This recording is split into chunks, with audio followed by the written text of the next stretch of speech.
বন্ধুরা, মায়ের রান্নাঘরে নতুন একটা রেসিপিতে আপনাদের স্বাগত।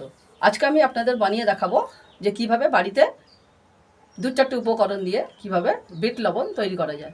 বিট লবণ আমাদের সাধারণত অনেক কাজে লাগে, কোনো চটপটা কিছু খেতে, টক জাতীয় কিছু খেতে আমাদের এগুলো কাজে লাগে। তো আসুন রেসিপিটা দেখতে থাকুন।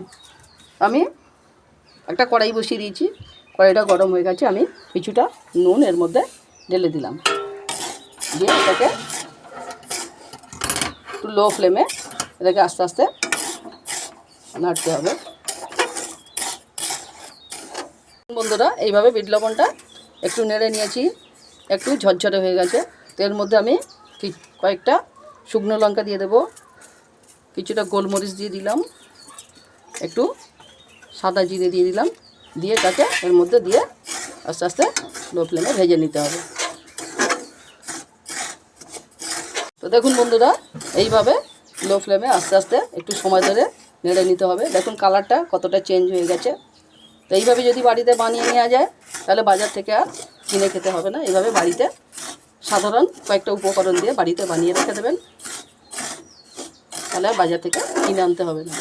তো এইভাবে আস্তে আস্তে লো ফ্লেমে নাড়তে হবে আর একটু। তো দেখুন বন্ধুরা, এইভাবে নুনটাকে সমস্ত মশলা দিয়ে এইভাবে ভেজে নিতে হবে। তো এখন অনেকে আছে নানা রকম রোগে তারা মানুষ আক্রান্ত, যার জন্য ডাক্তার অনেক কাউকে কাঁচা নুন খেতে বারণ করে। তো এইভাবে যদি ভেজে নিয়ে যদি গুঁড়ো করে রাখা যায়, এই লবণ খেলে কিন্তু শরীরের পক্ষে কোনো ক্ষতি করবে না। এইভাবে আপনারা বাড়িতে বানিয়ে রেখে দেবেন। বানিয়ে রেখে দিলে এটা আপনারা কাঁচা নুন খাওয়ার বদলে এই নুনটা খেতে পারবেন, শরীরে কোনো ক্ষতি করবে না। তো এইবারে আমি এটাকে নামিয়ে নেব, নিয়ে ঠান্ডা করে আমি এটাকে গুঁড়ো করে নেব। তো দেখুন বন্ধুরা, আমি এভাবে ঢেলে নিয়েছি। তো এটা একটু ঠান্ডা করতে দেবো। ঠান্ডা হয়ে গেলে এটাকে আমি শিলবাটায় আমি এটাকে গুঁড়ো করে নেবো। এটা মিক্সিতেও গুঁড়ো করা যায়, তো আমি এখানে শিলবাটায় গুঁড়ো করে একটু পরে দেখাবো। তো এটা একটু ঠান্ডা হোক, একটু পরে আপনাদের দেখাচ্ছি। তো দেখুন বন্ধুরা, এভাবে নুনটাকে আমি ঠান্ডা করতে দিয়েছিলাম, ঠান্ডা হয়ে গেছে। তো এবার আমি এটাকে গুঁড়ো করে নেব। আমি শিলবাটায় গুঁড়ো করে নেব। এটা মিক্সিতেও গুঁড়ো করলে হবে, তো আমি এখানে শিলবাটায় গুঁড়ো করে নিচ্ছি।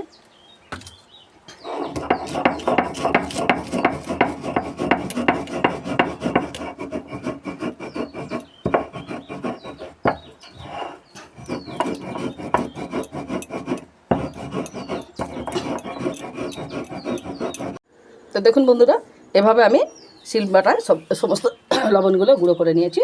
তো দেখতে দেখুন একদম বাজার থেকে আমরা কিনে আনি যে বিট লবণ, তার মতন দেখতে। দেখলে মনেই হবে না যেটা বাজার থেকে কিনে আনা নয়, বাড়িতে তৈরি করা। তো আপনারা এরকম সামান্য উপকরণ দিয়ে বাড়িতে বানিয়ে রাখুন এবং প্রয়োজন মতো বের করুন, খান।